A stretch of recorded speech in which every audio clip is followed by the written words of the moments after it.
أعوذ بالله من الشيطان الرجيم بسم الله الرحمن الرحيم يا أيها الذين آمنوا هل أدلكم على تجارة تنجيكم من عذاب أليم تؤمنون بالله ورسوله وتجاهدون في سبيل الله بأموالكم وأنفسكم ذلكم خير لكم إن كنتم تعلمون يغفر لكم ذنوبكم ويدخلكم جنات تجري من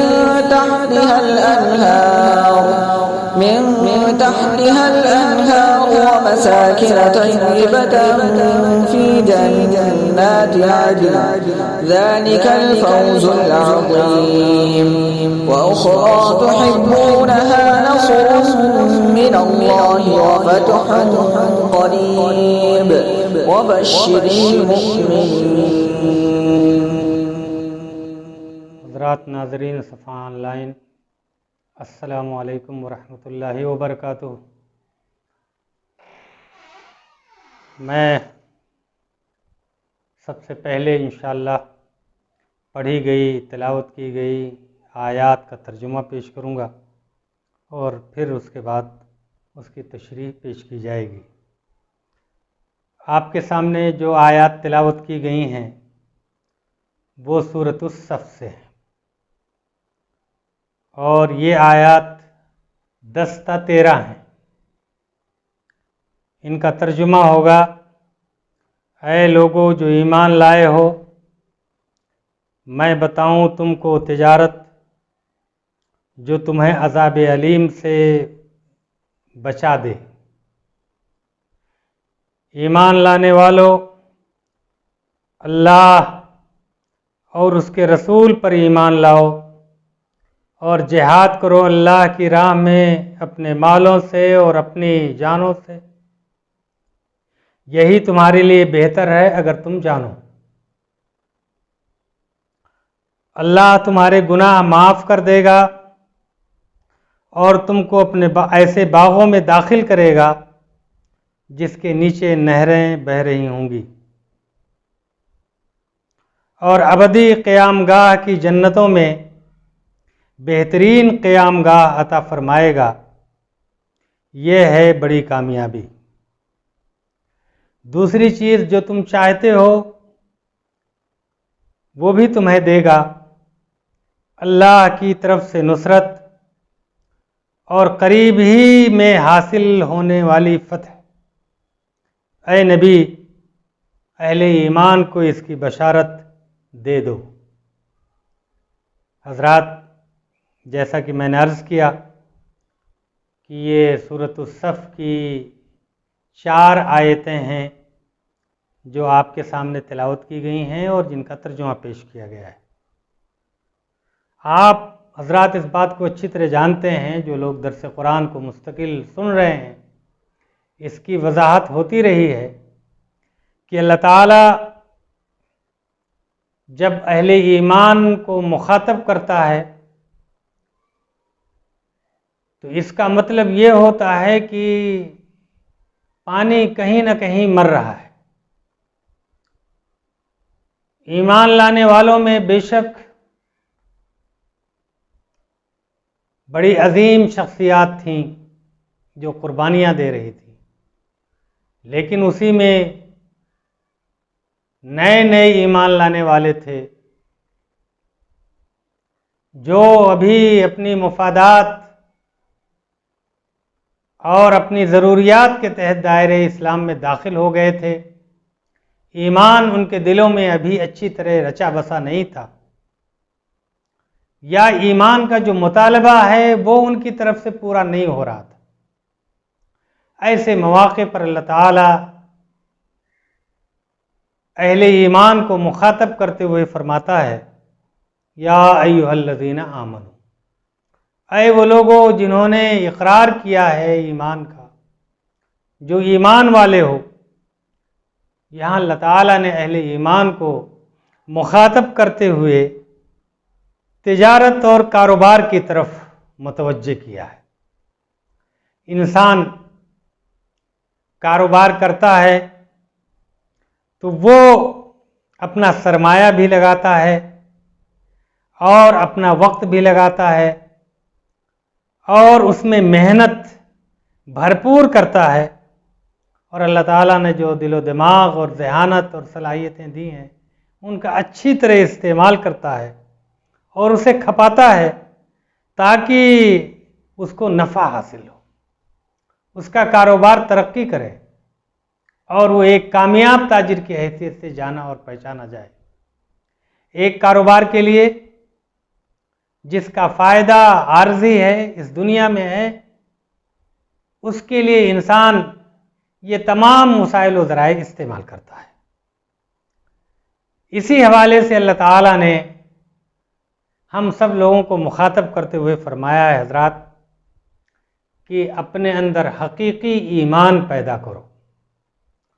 سب سے پہلے اللہ تعالیٰ نے مخاطب کرتے ہوئے فرمایا ہے کہ اے وہ لوگوں جو ایمان لائے ہو، ہم تمہیں ایک ایسی تجارت بتا رہے ہیں جو تمہیں دردناک عذاب سے بچائے گی۔ یہ تجارت اس دنیا میں ہم کر رہے ہیں اور اس کا فائدہ انشاءاللہ آخرت میں ہمیں حاصل ہوگا۔ سب سے پہلا فائدہ اللہ تعالیٰ نے اس تجارت اور کاروبار کا یہ بتایا ہے کہ وہ تمہیں دردناک عذاب سے بچائے گی۔ یعنی ایمان جو آدمی زبان سے اقرار کرتا ہے اور اعلان کرتا ہے وہ بھی ایمان ہے، اور ایک ایمان وہ ہے جو آدمی پورے خلوص و للہیت کے ساتھ و صداقت کے ساتھ اپنے دل میں بساتا ہے اور اس کے مطابق پوری زندگی اپنے سیرت و کردار کو اس کے مطابق تشکیل کرتا ہے، بناتا ہے، پورا کرتا ہے۔ یہ ایمان جو صرف زبان کے اقرار تک محدود ہے، اور وہ ایمان جو دل میں بیٹھ گیا ہے اور جس کے بیٹھنے کی وجہ سے انسان کی سیرت اور اس کا کردار عام انسانوں سے بالکل نمایاں اور ممتاز ہو گیا ہے، اس کا کردار یہ بتا رہا ہے کہ یہ موحد ہے، یہ محمد الرسول اللہ صلی اللہ علیہ وسلم کا متبع ہے، اور یہ اپنے سامنے ہمیشہ آخرت کو رکھتا ہے، اللہ کے سامنے جواب دہی کا تصور رکھتا ہے، اور کوئی ایسا الٹا سیدھا اور غلط کام نہیں کر سکتا، اس لیے کہ اس کے مطمع نظر اللہ سے جو سودا کیا ہے، اللہ سے جو کاروبار اس نے طے کیا ہے، اس کاروبار میں ترقی اور اس میں نفع اور اس میں کامیابی اور ایک بہترین تاجر کی حیثیت سے اللہ کے حضور وہ حاضر ہونا چاہتا ہے کہ ہم نے جو سودا کیا تھا آخرت کے لیے ہم اس میں کامیاب ہونا چاہتے ہیں۔ تو پہلی بات جو اللہ تعالیٰ نے فرمائی ہے کہ اے وہ لوگوں جو ایمان لائے ہو، ایمان میں اخلاص پیدا کرو، اور اس اخلاص کا نتیجہ یہ ہوگا کہ اللہ تعالیٰ تمہیں دردناک عذاب سے بچائے گا، عذاب علیم سے۔ یہ اخلاص، یہ ایمان کی روشنی میں اپنی سیرتوں کو بنانے اور سنوارنے کی کوشش، یہ آخری حد تک جد و جہد، یہ چیزیں تم کو جو ہے دردناک عذاب سے بچائیں گی۔ گویا کہ عذاب علیم سے بچانے والی دو تین چیزیں ہیں جن کا یہاں قرآن تذکرہ کر رہا ہے۔ تؤمنون باللہ ورسولہ، تم لوگ اللہ اور اس کے رسول پر حقیقی ایمان لاؤ، دل میں اسے رچاؤ اور بساؤ، اور اس ایمان کے نتیجے میں اپنی سیرت اور اپنے کردار کو بناؤ اور سنوارو، اور اس کے ذریعے اسلام کے تعارف کا، اسلام کے پہچان کا ذریعہ بنو۔ تو جو لوگ ایسا کر لیں گے کہ اللہ پر اور اس کے رسول پر ان کا ایمان پختہ اور مکمل ہوگا، اور پھر اللہ تعالیٰ نے جو صلاحیتیں دی ہیں، جو مال و اسباب دیے ہیں، جو قوت دی ہے، جو دل و دماغ دیا ہے، اس کو اللہ کے کلمے کو سر بلند کرنے کے لیے اور اپنی اصلاح و تربیت کے لیے بھرپور کوشش کریں گے۔ یہاں لفظ جو اللہ تعالیٰ نے استعمال فرمایا ہے وہ مجاہدہ کا لفظ ہے۔ مجاہدہ گویا کہ کسی ایسے شخص کے سامنے جو اس کا مخالف ہو، اس کو زیر کر کے گویا کہ آدمی بلندی چاہتا ہے، آگے بڑھنا چاہتا ہے۔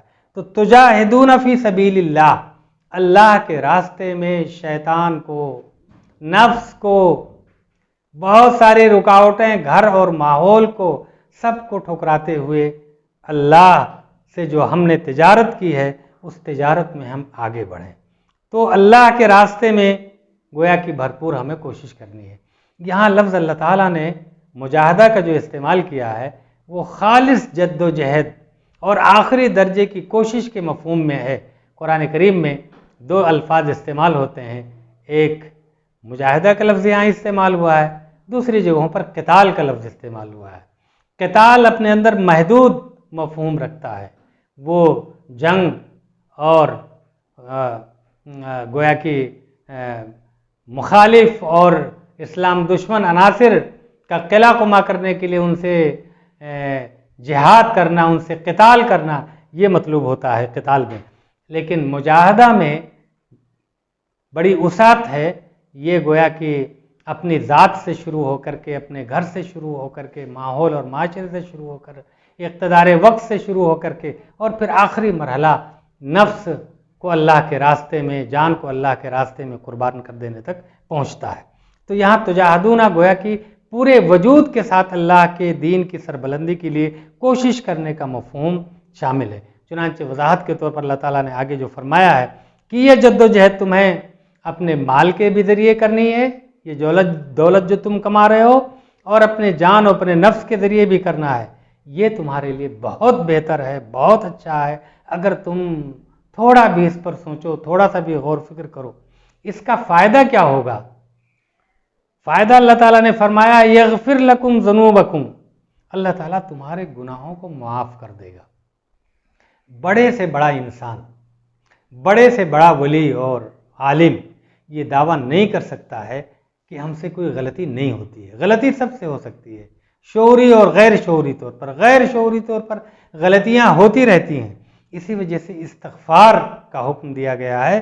تو یہاں اللہ تعالیٰ نے فرمایا ہے کہ تمہاری لا علمی میں جو تم سے غلطیاں ہوتی ہیں یا شعوری طور پر غلطیاں ہو گئیں، اللہ تعالیٰ اس مجاہدہ کے نتیجے میں، اس جد و جہد کے نتیجے میں، اس کوشش کے نتیجے میں، اس بہترین تجارت کے نتیجے میں اللہ تعالیٰ تمہارے گناہوں کو معاف کر دے گا اور تمہیں ایسے باغات میں داخل کرے گا جس باغات کے نیچے، جس کے اندر نہریں بہہ رہی ہوں گی، اور وہاں جو قیام گاہ اللہ تعالیٰ فرمائے گا وہ ہمیشہ کے لیے قیام گاہ ہوگی۔ بہترین یعنی ہمیشگی کے باغات میں اللہ تعالیٰ بہترین محلات فراہم کرے گا۔ وہ مساکن طیبۃ فی جنات عدن کا لفظ استعمال کیا گیا ہے کہ بہترین قیام گاہیں ہمیشہ کے باغات میں۔ تو وہاں ہمیشہ کی زندگی، ہمیشہ کے باغات، ہمیشہ کی سہولیات، اس 65 اور 70 اور 80 سال کی زندگی میں جو مجاہدہ ہم کریں گے، جو اللہ سے جو ہم نے معاملہ کیا ہے، کاروبار کیا ہے، اس کے نتیجے میں یہ چیزیں انشاءاللہ ہمیں آخرت میں حاصل ہوں گی۔ ذالک الفوز العظیم، اللہ تعالیٰ نے فرمایا کہ یہ بہت بڑی کامیابی ہے، یہی اصل کامیابی ہے۔ اس دنیا میں جو چھوٹی چھوٹی کامیابیاں ہمیں حاصل ہوتی ہیں وہ ختم ہو جاتی ہیں، چند دن کی لذت کے لیے ہوتی ہیں، لیکن یہ اگر آخرت کی زندگی کامیاب ہو گئی تو وہاں سہولیات مل گئیں، تو یہ گویا کہ سب سے بڑی کامیابی ہے۔ پھر اللہ تعالیٰ نے فرمایا ہے آخر میں کہ دوسری چیز جسے ہر انسان چاہتا ہے اور مومنین کے دل میں بھی بات ہوتی ہے، اخری تحبونہا نصر من اللہ وفتح قریب، دوسری چیز جسے تم لوگ پسند کر رہے ہو، چاہ رہے ہو، وہ اللہ کی مدد ہے، اس کی تائید ہے، اس کی نصرت ہے، اور بہت جلد تمہیں غلبہ اور اقتدار ملنے والا ہے۔ اللہ کے رسول محمد رسول اللہ صلی اللہ علیہ وسلم کو مخاطب کر کے ہوئے اللہ تعالیٰ نے فرمایا تھا وبشر المؤمنین، مسلمانوں کو اس کی خوشخبری سنا دیجیے۔ آج بھی دنیا میں جو لوگ ایمان باللہ والرسول اور مکمل اپنی صلاحیتوں کے ساتھ اللہ کے کلمے کی سربلندی کے لیے کوشش کرتے ہیں، اللہ تعالیٰ انہیں اس دنیا میں غلبہ اور اقتدار نصیب فرماتا ہے، اور آخرت کا جو اللہ کا وعدہ ہے وہ انشاءاللہ مل کر کے رہے گا۔ دیکھنے والی نگاہیں، محسوس کرنے والے دل انشاءاللہ اس کو محسوس کریں گے۔ میں اس وقت اشارے کی زبان میں اتنی ہی بات کہہ سکتا ہوں۔ اس بات کو یاد رکھنا چاہیے کہ یہ اسلحہ اور یہ سامان جو ایمان باللہ والرسول کی شکل میں اور اپنی پوری صلاحیت کے ساتھ اللہ کے راستے میں لگ جانے کے نتیجے میں جو چیز حاصل ہوتی ہے وہ اللہ کی عظیم تائید اور نصرت ہوتی ہے۔ اللہ تعالیٰ قلت اور کثرت کو نہیں دیکھتا، ساز و سامان کو نہیں دیکھتا، بلکہ اللہ تعالیٰ نے فرمایا ہے کہ کتنی ہی مختصر تعداد میں میرے مخلص بندے میں انہیں بڑی بڑی ٹولیوں پر، بڑی بڑی افواج پر غلبہ عطا کرتا ہوں۔ کم من فئۃ قلیلۃ غلبت فئۃ کثیرۃ باذن اللہ۔ تو یہ اللہ کا وعدہ ہے۔ اصل یہ ہے کہ ہمارا ایمان اللہ پر اور اس کے رسول کی اتباع اور ان پر کامل ایمان اور اللہ کے سامنے جواب دہی اور اپنے کردار اور اپنے اعمال کو بہتر بنانے کی کوشش، یہ جتنا اچھا ہوگا انشاءاللہ منافع ہمیں اسی انداز میں آخرت میں حاصل ہوں گے۔